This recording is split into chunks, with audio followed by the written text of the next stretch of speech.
In September of 1944, I was recalled from detached service at Cape Gloucester and rejoined the 24th Division at Hollandia. Upon my arrival, I found the 24th in the midst of preparations for its next campaign. During the previous months of my absence, Hollandia had been transformed into a massive supply base and depot for replacement troops.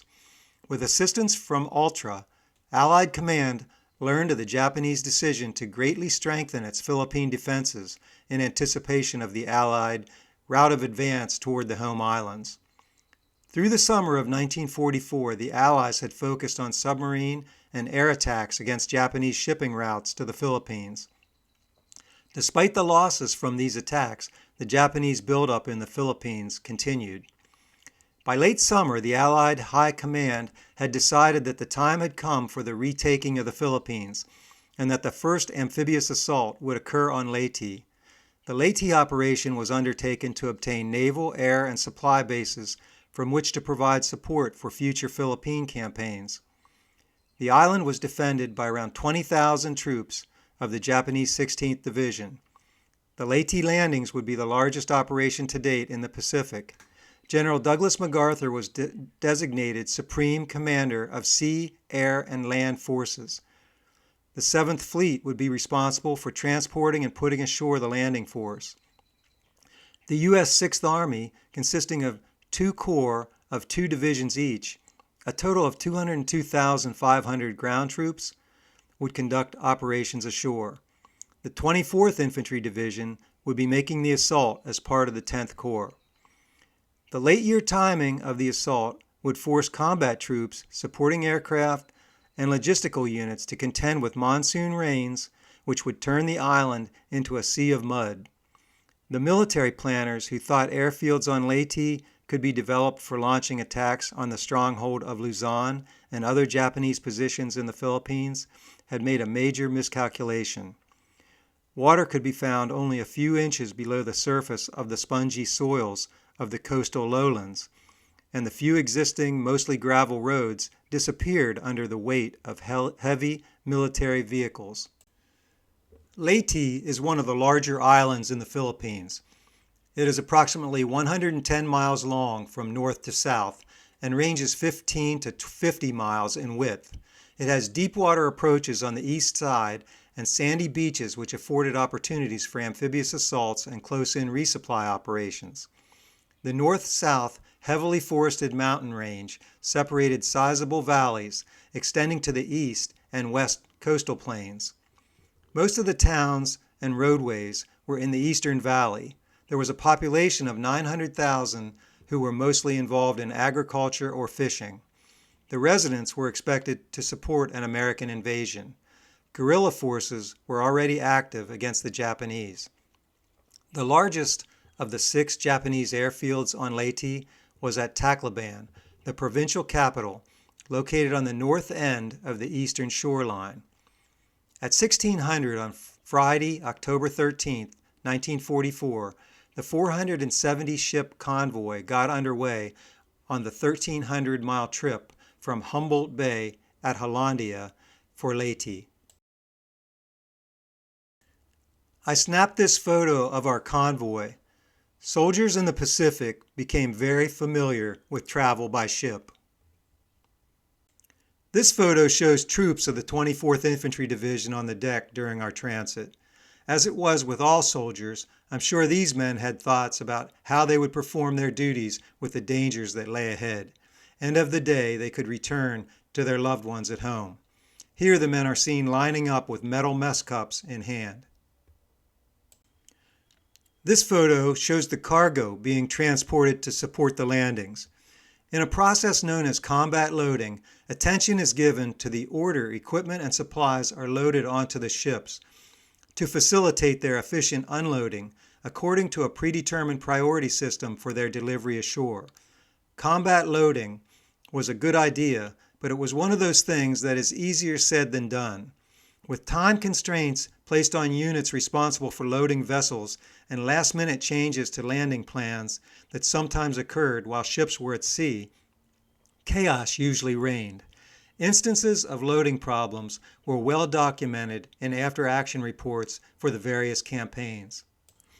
By the evening of October 19th, most of the ships had arrived in the area of Leyte Gulf for the assault, which was to begin early the next day. There is something foreboding in the image, or maybe it was in our minds as we anticipated the hours to come. For the preceding 2 days, Navy destroyers shelled targets in the landing areas and provided cover for underwater demolition teams involved in mine clearing. Jan Valton, a veteran of the 24th Division, describes the soldiers' experience in the hours leading up to an amphibious assault in his book, Children of Yesterday. Scared? Not exactly, but scared anyway. You go to bed early with the thought, let tomorrow take care of itself. Reveille sounds through the ship at 0300. You stumble around in the jam-packed hold and get into your clothes. Then you head for the chow line. The sea is glassy calm, and under the stars you see the silhouettes of ships and landing craft as far as the eye can see. Off to port looms an inky shoreline, still miles away. You eat your breakfast in the heat of the blacked-out hold. Eerie red lights gleam overhead. After that, there's little talking, little moving about. You brush your teeth and then shove the toilet articles into your pack. You make sure your canteens are full of water, and you give your weapons a final check.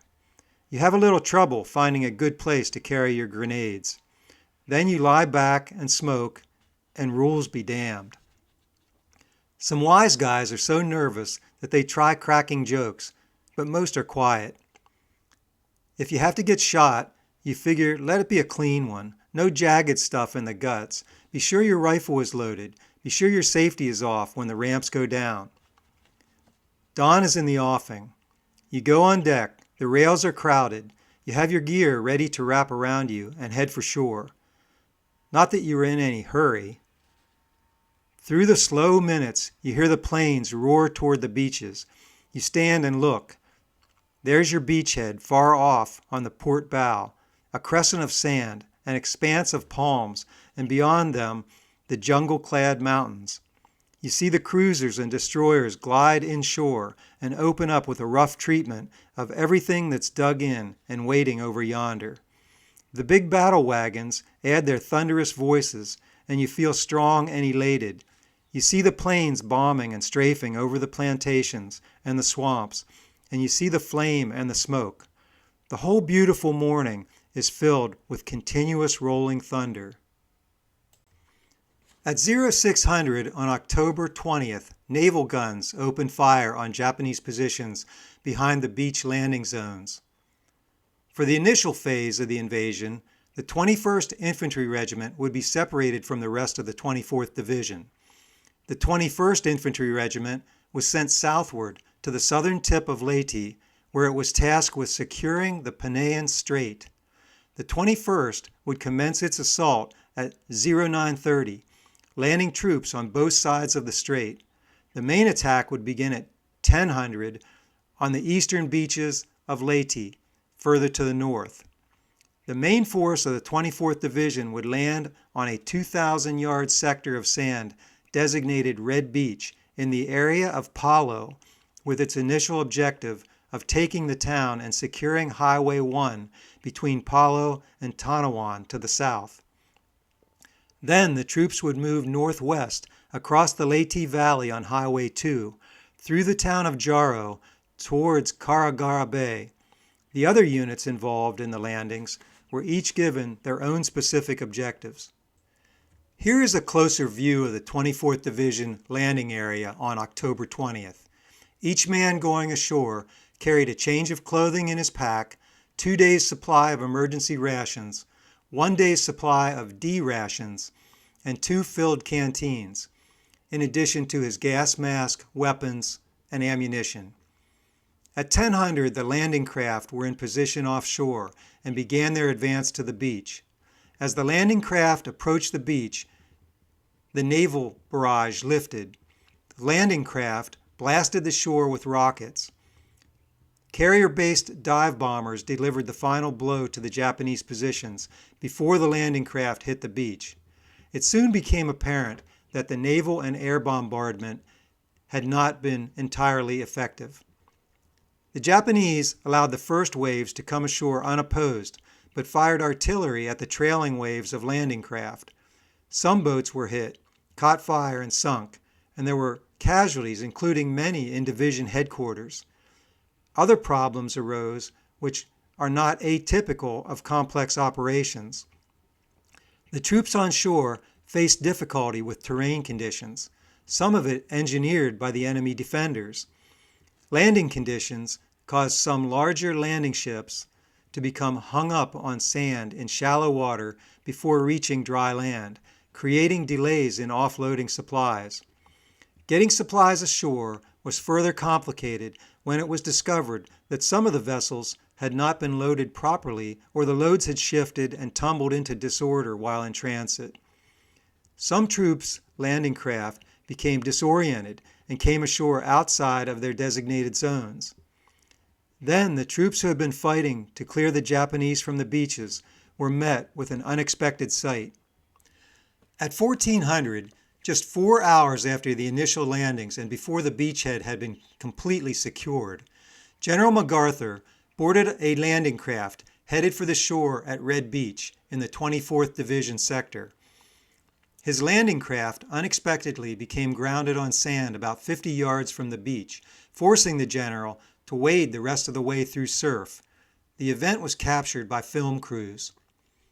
Jan Valton, a veteran of the 24th Division, describes the scene this way in his book, Children of Yesterday. A small group of men is wading up from the beach. You pay no attention to them until you hear a sergeant bluster, "Button up! Button up!" And for a moment you think he's crazy. The small group of men is moving steadily up from the water's edge. They cross the tumultuous strip of land, and then you notice that one of the group, the leader, wears no helmet. He wears a cap, and he is smoking a corncob pipe. He walks along as if the nearest Jap snipers were on Saturn, instead of in the palm tops a few hundred yards away. You stare and you realize that you are staring at General Douglas MacArthur. The general is trying to find the division command post. With him is his chief of staff. They stop to ask a sergeant the way.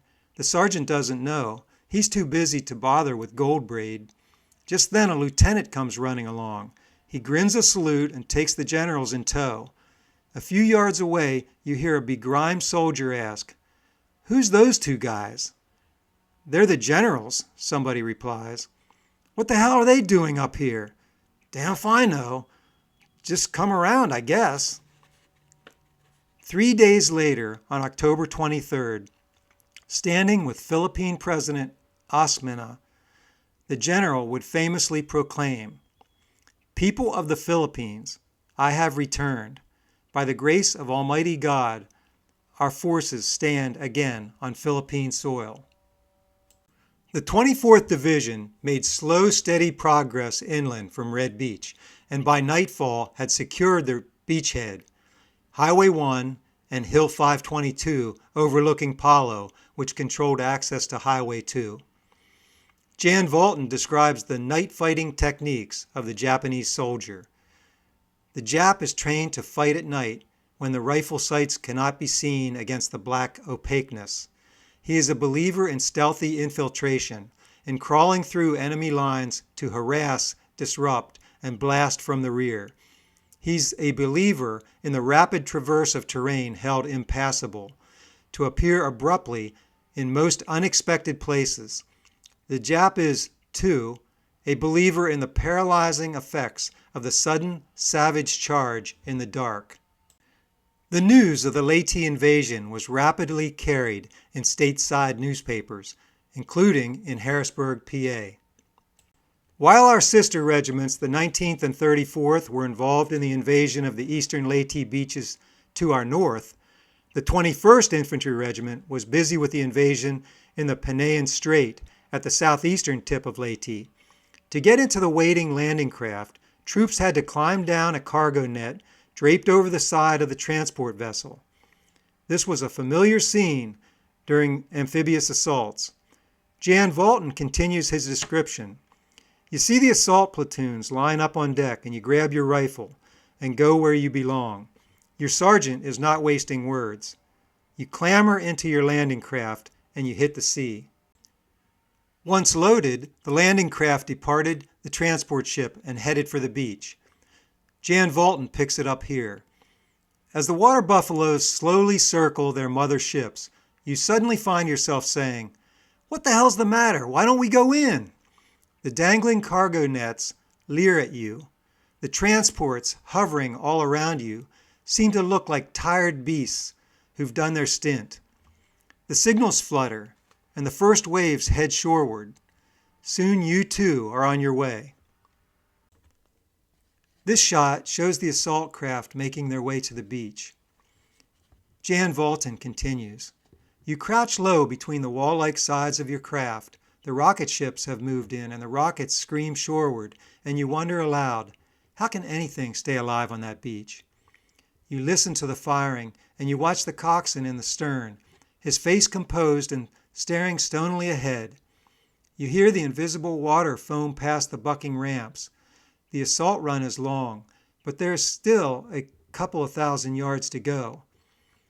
You risk a peek at the shore. The beach is full of landing craft and men in motion. Already boats head back carrying the first casualties of the invasion. The first waves get ashore with small loss. There is no thought that you might be the next man on the litter. It always seems to happen to somebody else. The coxswain's eyes are narrow slits now, his sunburnt face thrust forward, his hands tight around the spokes of the wheel.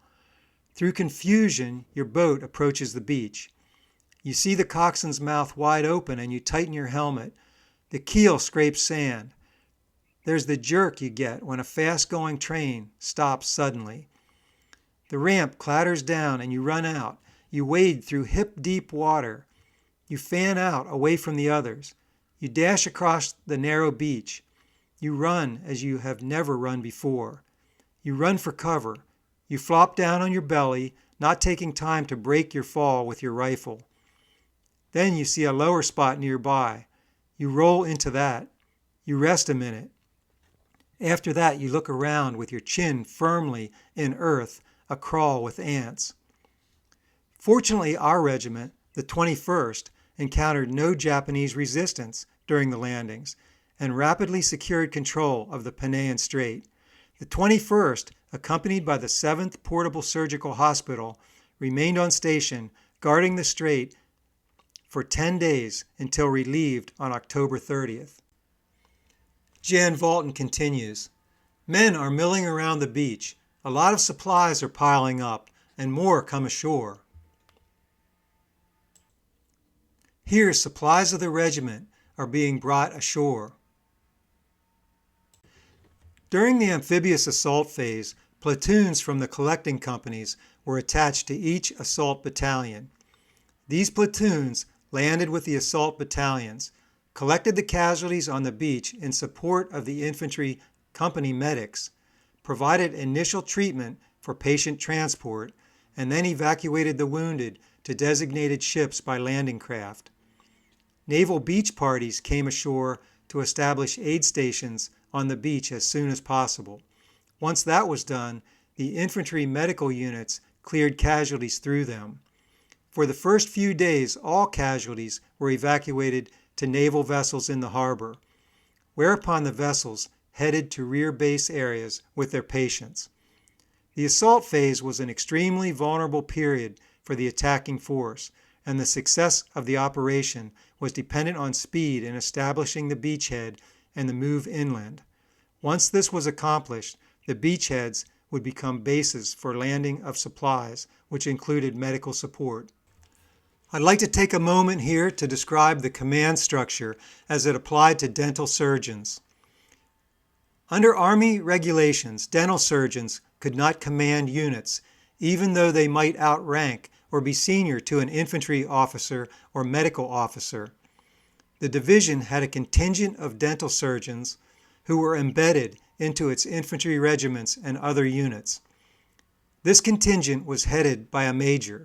who reported to the division's ranking medical officer.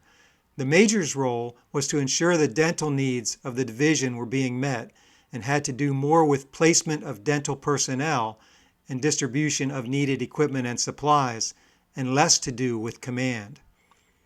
The dental surgeons at the regimental level, who were at the rank of lieutenant or captain, were under the command of the senior regimental medical officer who took orders from the colonel in charge of the regiment. This command structure rightfully gave primacy to the infantry commanders over medical personnel, though at times it resulted in dental surgeons being assigned to non-dental duties because of unit manpower requirements. Army dental surgeons serving with frontline combat units were not issued weapons of any kind. Under the Geneva Convention, all medical personnel were considered to be non-combatants. The only exception to this did permit medical personnel to use individual weapons, such as pistols and rifles, to protect patients. Though the United States was a signatory to the Geneva Convention, it should be noted that Japan was not, and therefore Japanese soldiers were not bound to recognize the Red Cross emblem worn by Allied medical personnel, treating them as they would any other enemy combatants.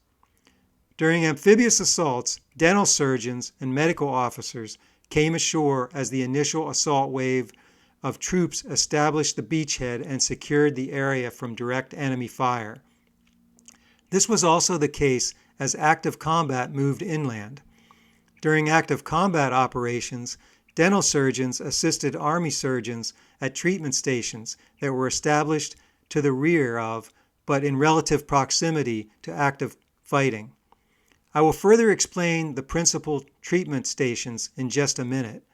Often the assistance being provided by the dental surgeon was non-dental in nature and could involve administering morphine or plasma. During such times, dental surgeons carried kits like the one shown in this photo. The kits contained instruments and supplies for treatment of dental emergencies that arose during the combat phase. The dental assistants carried kits like the one shown here during combat operations. As medical personnel, dental assistants were considered non-combatants and not issued weapons. As the fighting moved off the beaches and longer distances to shipboard medical facilities and the time required for transport increased, a different system was set up for handling the wounded. This slide shows the concept of medical care echelons and the various treatment stations that were associated with each. I will briefly explain the treatment provided by echelons 1 to 3. The cardinal principle was to remove the patient from the combat area with all practical speed, with only the most urgent treatment given en route.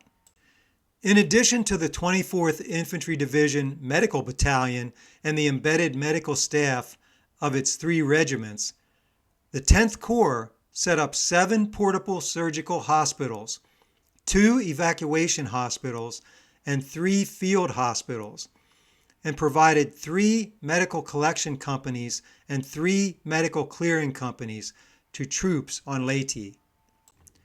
As was the case during the amphibious assault phase, as the fighting moved inland, the medics remained in close proximity to the fighting and continued to provide the first contact with the wounded soldier. The medic's primary mission, after providing first aid, was to get the wounded man to a supporting medical unit that could remove him from the combat area. The first stop would be the battalion aid station, staffed by 2 surgeons, NCOs, medical and surgical techs, litter bearers, and enlisted men from rifle companies for protection. The battalion aid station was set up approximately 1 mile behind the fighting in the first available cover, though still within danger of enemy fire.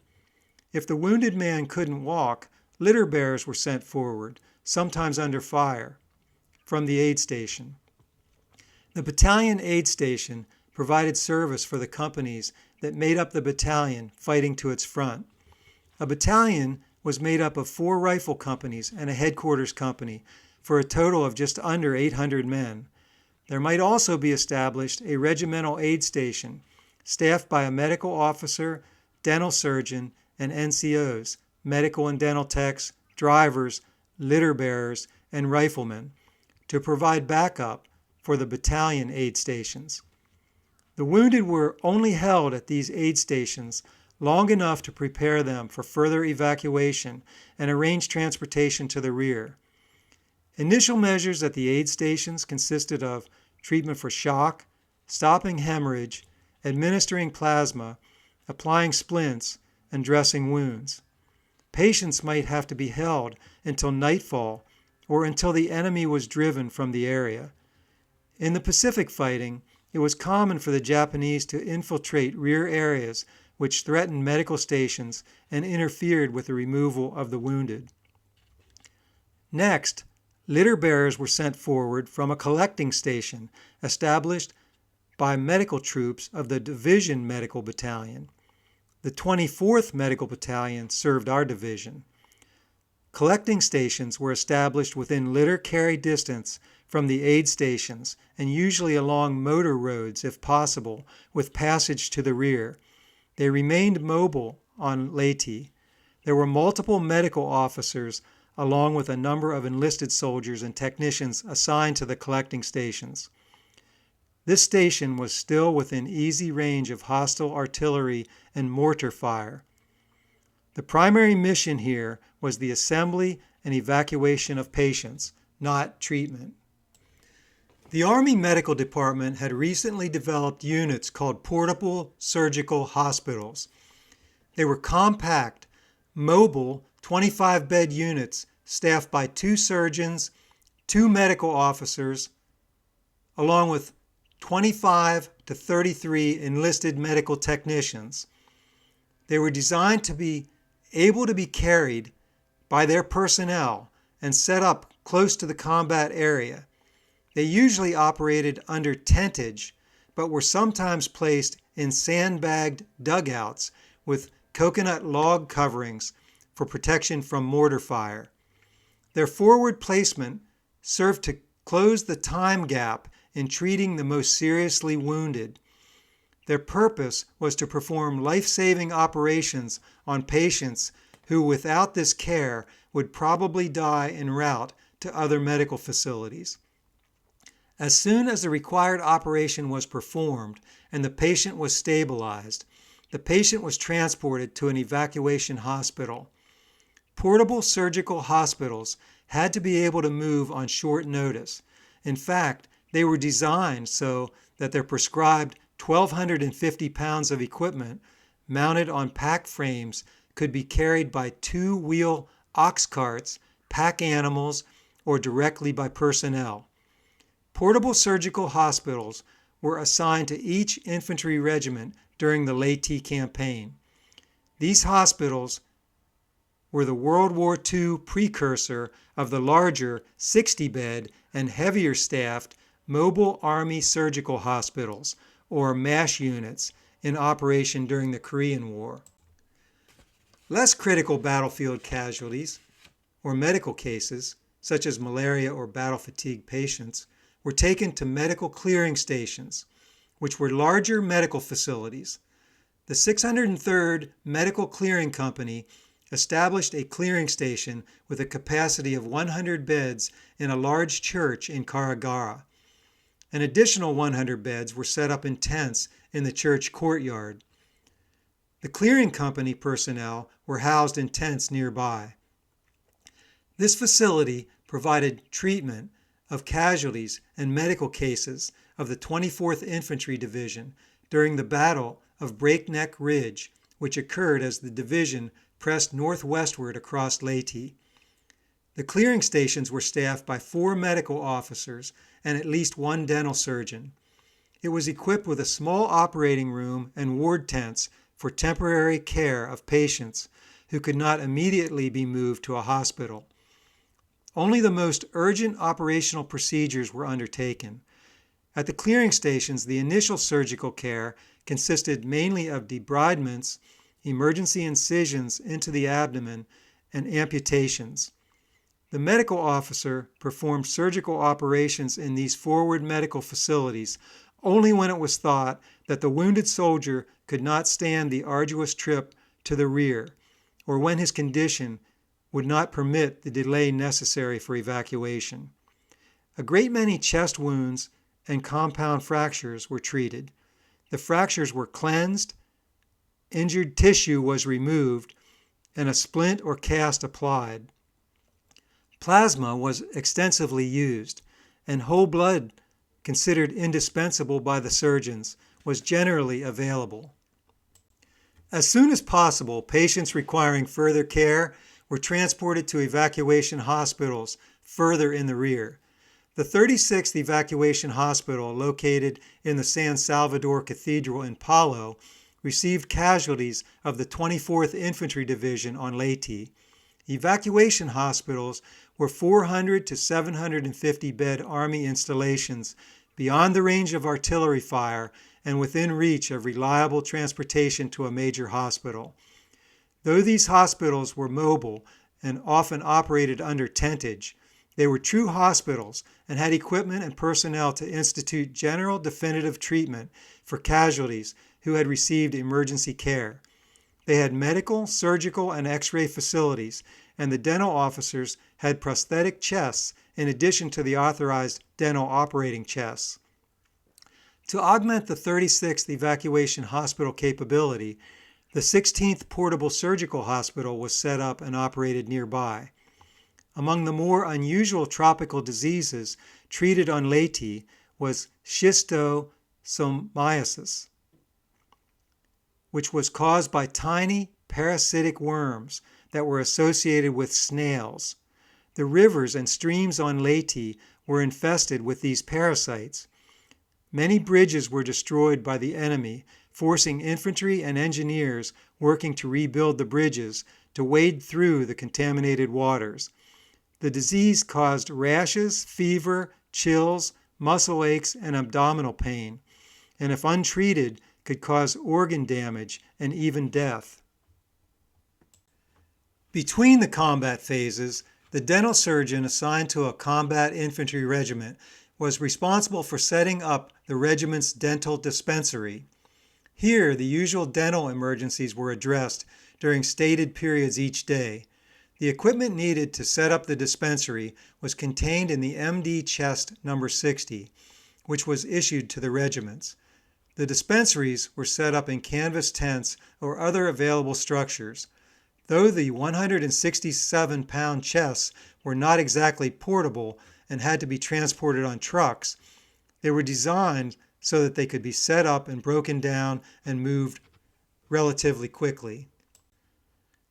This photo from Army Archives shows a field dental dispensary in operation on New Guinea in 1943. Notice that the dental assistant is using the foot pedal to power the drill's motor. The motors could be hooked to generators, but they were rarely seen in the field. During the time the 21st Regiment was positioned at the Penang Strait, the Japanese Navy made a major effort to threaten the American invasion of Leyte. This effort became known to history as the Battle of Leyte Gulf and lasted for 3 days, from October 23 to 26, 1944. The battle involved 4 major engagements. The second of them occurred on October 25th in the Surigao Strait to the east of Penang Island. In this engagement, the Japanese Southern Force entered the Surigao Strait, approaching Leyte Gulf from the south. As it entered the strait, it passed Penang Island to its west. American PT boats harassed the Japanese ships from Penang Island as they passed. The American 7th Fleet was lying in wait to the north at the entrance to the Leyte Gulf, having been alerted by messages sent by other PT boats that had sighted and attacked them earlier on their route. The American fleet blocked and attacked the Japanese, turning them back before they could enter the Gulf. In this and other engagements of the Battle of Leyte Gulf, the Japanese suffered heavy losses and never sailed in comparable force thereafter.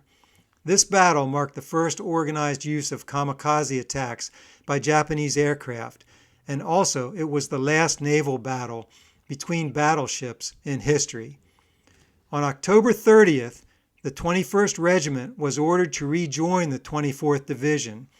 The 21st boarded ships and traveled north as shown on the map.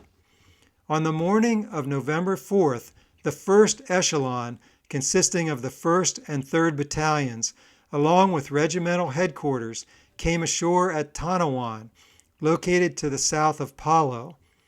At Tanawan, the 1st Echelon was trucked northwest on Highway 2 through the Leyte Valley. The 2nd Echelon followed 48 hours later. Landing ships were able to pull directly onto the beach to unload vehicles, cargo, and troops. You can see supplies piled in various locations on the beach in this photo. Here, a crane on the landing ship lifts a truck into position during offloading. These ships are called LSTs, which stands for Landing Ship Tank. They were the workhorses of the Pacific War, hauling tons of vehicles, equipment, and supplies. Unlike normal cargo vessels, which required piers for unloading, LSTs were specially designed to unload without a pier or port facilities of any kind. These ships pulled directly up to a beach and unloaded through large double doors located on the bow of the vessel. In the photo, a truck is seen emerging from the ship's hold onto the ramp. Several manned gun mounts are visible on the ship's bow for defense against enemy aircraft. A smaller troop landing craft can be seen hanging from davits above the ship's stern. LSTs traveled with our assault convoys and came ashore once landing forces secured the beachheads. Tidal conditions sometimes required engineer units to hastily construct raised causeways using available fill material to act as ramps from the beach to the LSTs. Because LSTs were large inviting targets for enemy attack, it was important that they were offloaded quickly. They seldom remained on the beach longer than 6 hours. In some instances, where risk of enemy attack was high, they were actually pulled off the beach before being completely unloaded. The 3rd Battalion assembled in the vicinity of Calazion. The 1st Battalion assembled near Capulcan. The 2nd Echelon, containing the rest of the regiment, followed by 48 hours. On the morning of November 5th, the regimental commander and staff met in the command post of the 34th Infantry in the vicinity of Pinamapoan, west of Calazion, to discuss the plans for the 21st Infantry to relieve the 34th Infantry, which had been in steady combat for the previous 2 weeks. This is a map showing the Battle of Breakneck Ridge, which began on November 5, 1944. The 24th Division, with the 21st Regiment in front, was ordered to push south from Karagara Bay using Highway 2, which snaked through an array of mountain peaks at the northern end. Highway 2 is visible in the center of the map. The 1st Japanese Division, a force 3 times our size, had been brought onto Leyte as reinforcements and had recently taken up defensive positions in the mountains on both sides of the highway. The valleys between the knobs are deep and precipitous. The low ground is thick with 4-foot-high kogun grass. The pockets between the hills are rugged and thickly wooded. In this already formidable terrain, the Japanese built a network of connecting trench lines and spider holes with good fields of fire.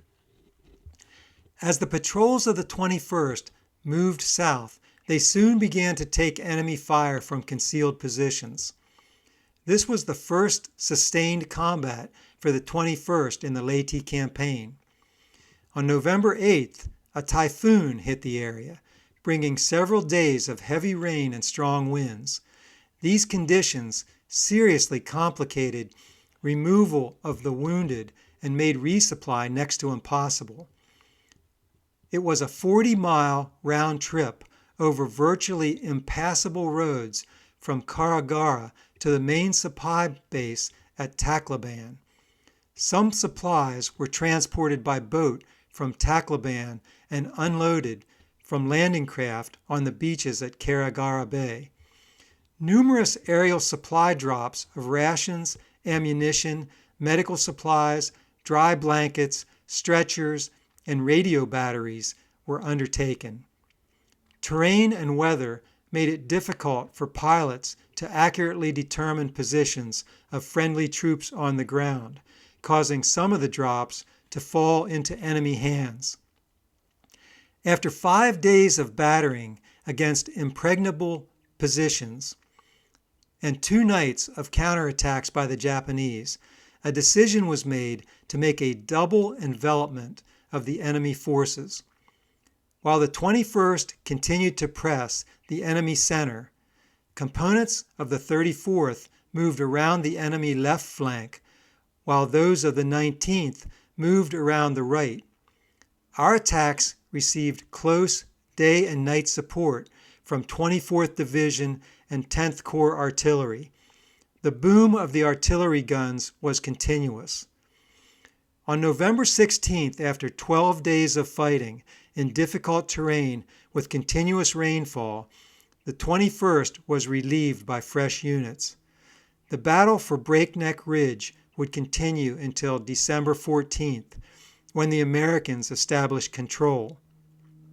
For its part in the fight, the 21st suffered a total of 630 killed or wounded, along with 133 casualties from sickness and other causes. The enemy losses were difficult to accurately determine, but their body count stood at 1,779. The 21st's unit strength was reduced from 3,050 to 1,600. On November 17th, the 21st moved east and south from Breakneck Ridge to the town of Jaro for a period of rest and rehabilitation. While in Jaro, the regiment deployed elements to defensive positions on the western slopes of the mountain range. The 2nd and 3rd Battalions of the regiment occupied hills around long-range artillery, which was firing south over the mountains toward Ormoc and positioned in the village of Daro, 5 miles west of Jaro. Daro was cold and knee-deep in mud. The rainy season was now at its worst. 1 company from each battalion was stationed on Mount Lau and Mount Mamban, both with rough terrain further to the west. The 1st Battalion remained in Jaro. The troops lacked blankets, dry clothes, and socks. Many became ill with dysentery and immersion foot. It rained constantly. Supplies and food bogged down on roads and trails. On December 10th, the regiment moved to the north coast to defend the beach from possible enemy landings. The 1st Battalion was placed in the vicinity of Barugo. The 2nd and 3rd Battalion positions stretched from Carragara to Capocan. Rest and rehabilitation took place. New clothing, equipment, and some replacements were received. We were not here long until we received orders for our next mission, which would involve a move to the island of Mindoro. On December 16, 1944, while we were in camp at Carragara Bay, halfway around the world, the Germans were launching a major offensive in the Ardennes forest of Belgium. 2 divisions of airborne troops, which had recently arrived in rest areas from extended combat in the Netherlands, were rushed to the vicinity of Bastogne, Belgium, on trucks. There they took up defensive positions to slow the German thrust until American tank units arrived. The battle became known to history as the Battle of the Bulge and lasted until January 25, 1945. Though costly for the Americans, it ended in failure for the Germans. This was the last major German offensive of the war. Here we are, passing through Tacloban to board transports for the island of Mindoro. Tacloban was the provincial capital of Leyte and was being used as a major supply base by the Army.